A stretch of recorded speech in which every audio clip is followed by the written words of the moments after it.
অভিকা মালাকার বাংলা টেলিভিশনের অন্যতম জনপ্রিয় একজন অভিনেত্রী, যাকে প্রথম স্টার জলসার তোমাদের রানী ধারাবাহিকে দেখা গিয়েছিল।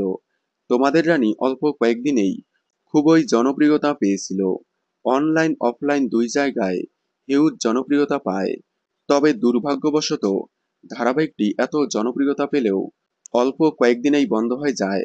1 বছর পূরণ হতে না হতেই বন্ধ হয়ে গিয়েছিল তোমাদের রানী।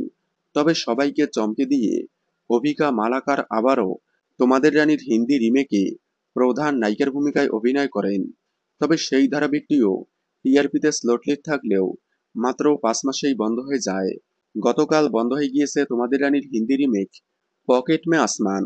অভিকা মালাকারের পকেট মে আসমান বন্ধ হয়ে যাওয়ায় অনেকেই বলতেছে তাহলে স্টার জলসার নতুন ধারাবাহিকে দেখতে চাই অভিকা মালাকারকে। যেহেতু স্টার জলসায় আসছে বেশ কয়েকটি নতুন ধারাবাহিক, তাহলে কি আপকামিং কোনো নতুন ধারাবাহিকে দেখা যাবে অভিকা মালাকারকে?